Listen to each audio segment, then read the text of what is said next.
praegu jäänud üsna pikalt ja kestvalt.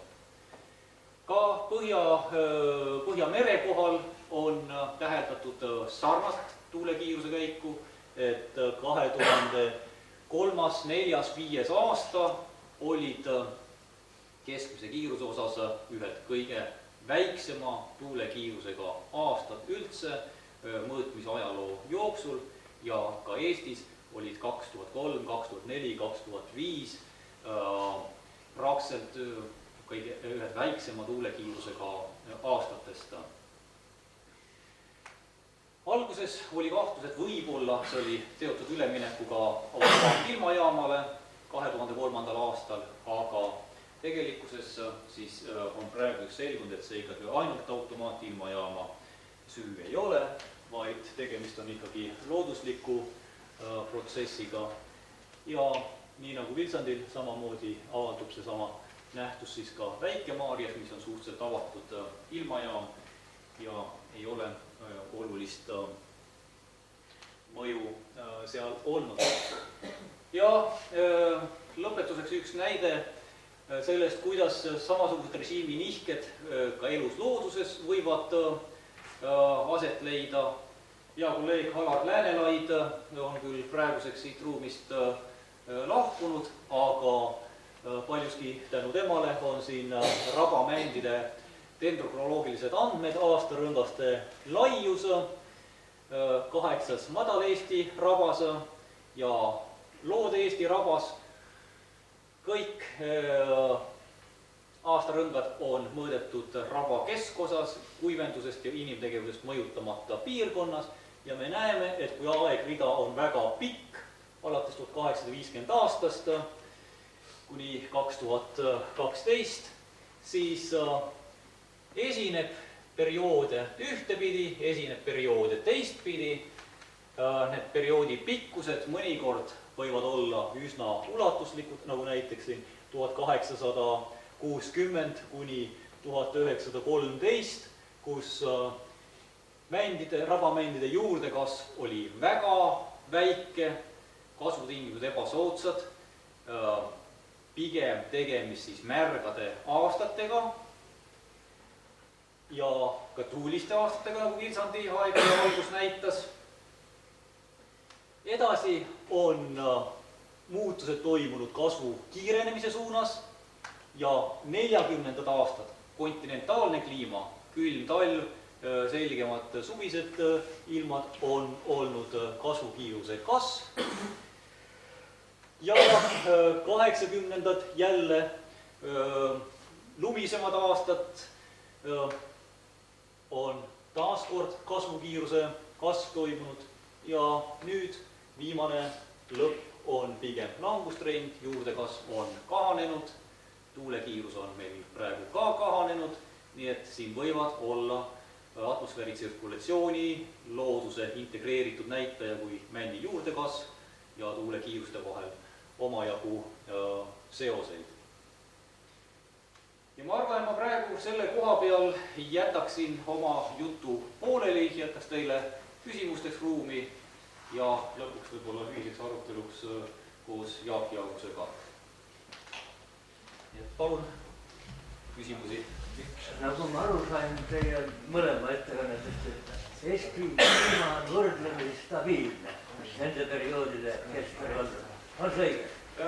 Ma ütleks, põhimõtteliselt on see niimoodi, aga ma väljendaks natuke teistmoodi. Ma ütleks, et Eesti kliima on nii aastate vahel heitlik, et suuremaid muutusi suure usaldusväärsusega välja tuua on raske. Et aastate vaheline varieeruvus on niivõrd suur, et kui ka muutused on, siis need muutused ei tule väga selgelt välja ja nad võivad tulla lühikeste perioodide lõikes, aga mitte palju pikemates perioodis. Välja arvatud temperatuur, mida Jaak näitas, et see on küll selgelt kasvutrendis olnud. No, mina arvan ka pigem niimoodi, et see nii-öelda esialgne eeldus on see, et kliimatingimused üldjooktes on püsinud ja kui me suudame näidata tõesti, et on mingi trend sees, no siis see eeldus ei kehti, aga muul juhul ta peaks olema. Siin kandis ei kehti see, et äärmuslikud kliimanähtused nagu väga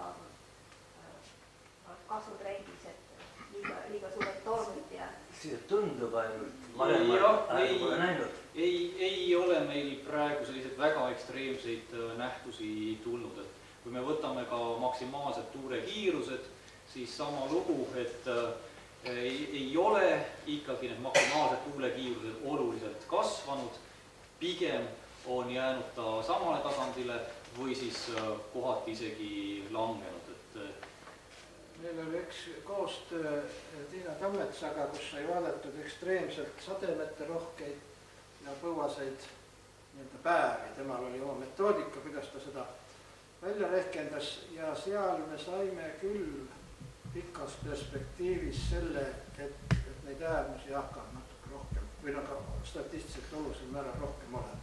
Et see sõltub väga palju ka sellest, missuguses, mida vaadata, missugust näitajat vaadata. Et seal just, siis tulid see 2003 ja 2002 ja 2006, mis nagu kaks niisugust väga põuast suve olid, need nagu väga kõvasti mõjutasid seda. Miks sel aastal just ma olen tähele pannud, on puhangulisi tugevaid tuuli väga tihti, et teistel aastatel nagu ei ole märkanud seda. Just puhangulisi. Järsku on vaikus ja siis asi muud nii edasi. No eks see on... Just sel aastal on. Jah, see aasta on tegelikult suvi olnudki selline väga keskmine, et on üks päev, kus paistab päike, järgmine päev on vihmane, siis tuleb jälle päike, siis tuleb jälle vihmane, et kõik käibki niimoodi see aasta kuidagi väga üle päeviti. Aga kui me võtame need 2 päeva kokku, siis juba keskmine on täitsa normaalne Eesti keskmine. Ja tuulega on sama asi, et kui päike tuleb välja, siis maapind hakkab kiiresti intensiivselt soojenema, tekib turbulentse ja tundubki, et on puhanguline. Aga kui me võtame jälle keskmise kiiruse järgi, siis keskmise kiiruse järgi ei ole praegu midagi erilist. Et see temperatuuri kontrast, mis tekitab lokaalseid keeriseid, see on praegu põhjus. Peeter Nõges, Limnoloogiakeskus. Mul oli väga hea meel näha seda tugevat trendi suvise tuulte vaikimise suunas.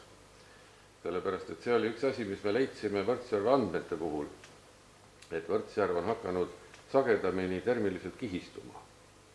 Ja oli küsimus, et kas see on tingitud nüüd temperatuuri tõusust, mis ka on toimunud, või on see tuulte vaikimisest. Ja meil õnnestus mudelarvutustega näidata, et see on just nimelt tuulte vaikimisest tingitud kihistumine. Ja see on nähtus, millele väga vähe tähelepanu pööratakse, kuna ta ei ole nagu ohtlik, kui tuuled vaiksemaks jäävad. Aga samas järvede puhul see väga tugevasti mõjutab näiteks sinivetikate õitsenguid, sest nemad tahavad just seda vaikset hetke, et tõusta pinnale ja moodustada seal see õitsev kiht nii-öelda. Et see on, mul oli rõõm näha, et see ei olnud mingi artefakt või et see on ikkagi tegelik. Jah, see joonistub tõesti ilusti välja, et aastate lõikes on esiteks läinud see periood pikemaks, kus tuulevaikus on, et algab varem, juba siin aprillis-mais, kui ta on üsna vaikne ja kestab pikemalt septembrikuusse välja, et kui me praegu aknast välja vaatame, väga ilus rahulik vaikne ilmakene, et alles siin võib-olla nädala-paari pärast hakkab siis selline sügiseilmeline tuulisem periood pihta. Aga on läinud vaiksemaks üldiselt kuu keskmise kiiruse osas ja siis on pikemaks läinud see periood, kus vaikne ilm. Lisaks seda, et need ilma erinevad komponendid on omavahel väga selgelt seoses. Kui on ikkagi kõrgrõhkkonna ilm, siis on suvel soojem ilm ja siis on kindlasti tuuled vaiksemad või nõrgemad, nii et nad on nagu omavahel seotud suvel selliselt.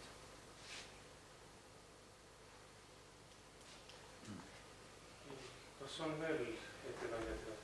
Mina küsiksin Astrid Saava Tervishoiu Instituut.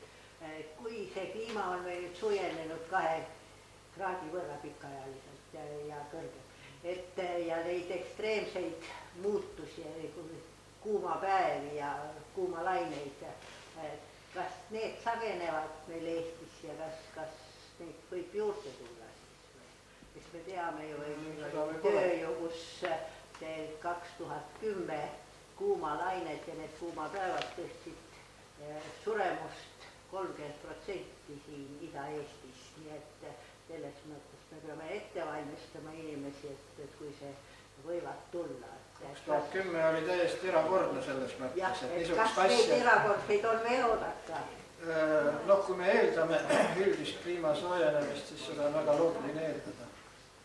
Suvel tuleb ka kuidagi panna nii-öelda analüüsima neid kuumalaineid, mis siiani on olnud, et kas need olemasolevad andmed näitavad seal ka mingisugust trendi, no ma eeldan, et see võiks seal olla. Kuumarekordid on ju varasemast ajast. Kuumarekord on 1992, 11 august, aga jah, ühesõnaga ma arvan, et see on väga niisugune loomulik eeldus, et neid asju võiks hakata sagedamini olema ja tegelikult tuleks valmistuda selles, et see on jälle üks mingi äärmus ja kui ta tuleb, siis on ta nii nagu loodusõnnetus. Ja selleks peab olema valmis, selle tõenäosus ilmselt on tänapäeval suurem kui aastakümned tagasi. Seejuures tuleb veel silmas pidada seda, et üha rohkem inimesi elab tegelikult linnalises keskkonnas ja linnas kuumalaine omakorda veel võimendub hoonestuse ja asfaltpinna tõttu. Et selles mõttes üha rohkem inimesi on sellele kuumale eksponeeritud ja seega mõju võib võimendusega täiendavalt ka asustuse tõttu. Ongi just linnaelanikkond ja vanurid ja need kuumasaared, mis linnas tekivad. On valmis olema. Harima elanikkonda. Siin on just isiklikud muljed on ka väga oluline, mis elueas olen näinud. Mõlemad rääkisid, et 50-ndatel olid väga vihmased ja tuulised aastad. Mina olin sel ajal just koolipoiss. Igal suvel püüdsin angelit. Olid ilusad suved, väga ilusad suved. Nii sul mälestused on. Sest ilmad ei seganud merel käimist ja tormi angelit peigmist. Millal see oli, Mart, 50-ndad? 40, 40 lõpus 50-ndad. Siis oli nii vihmased suved, et tungarterad olid viljas ja käidi kooli spetsiaalselt. See oli 50 algus, 51, 52. Ja. Ja siit tulebki välja, et 47, 8, 9 on siin just suved punased, ehk siis kiirus on väike ja pärast seda väga järsud mitu aastat järjest on olnud aasta läbi ühtlaselt tuuline. Ja teine asi, mida jälle ma rõhutaks, et kõik sõltub ka rannikust, mis suunas on rannik orienteeritud, kas te käisite lõunarannikul angerjat püüdmas või põhjarannikul, kust pool see tuul puhus parasjagu? Läänerannikul Virtsu ümber. Virtsu ümber? No siis oli Saaremaa varjus. Lääne tuul ja lääne tuule võttis Saaremaa maha, oleks ta olnud lõunatuul, siis oleks pikki väina tuisanud. Kui ainkallislikult vaadata veel 30-ndaid aastaid, siis see oli vaikiv periood. Aga olid ilusad ilmad minu teadlikkuse tärkamise järel mõnel aastal. Oli jah, 1930-ndate suved olid vist järjest olid väga suured. Oleks üks küsimus veel selle energiatiheduse ja tuulekiiruse seose kohta. Et need tuulteroosid, mis üks näitas energiatihedust, teine näitas tuulekiirust, et need olid väga erinevad. Et see ei ole lineaarne seos siis? Ei, see on kuupsõltuvuses. Tuulekiiruse 3. astmega just see, jah. Seotus. Ja just, et kuigi läänesektorist tuulekiiruste korduvus on tuule suunakorduvus on väiksem kui lõunasektorist, siis tugevaid tuuli on selles sektoris proportsionaalselt rohkem kui lõunakaartes, seetõttu ka energia on just suurem läänesektorist ja siis suurem korduvus ei suuda lõunasektoris päris kompenseerida isegi seda.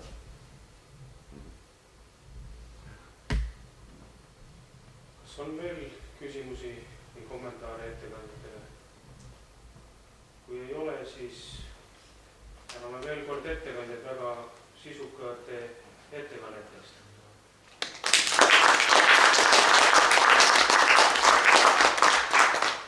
Ja siin seina taga on natukene sooja jooki ja suupiste.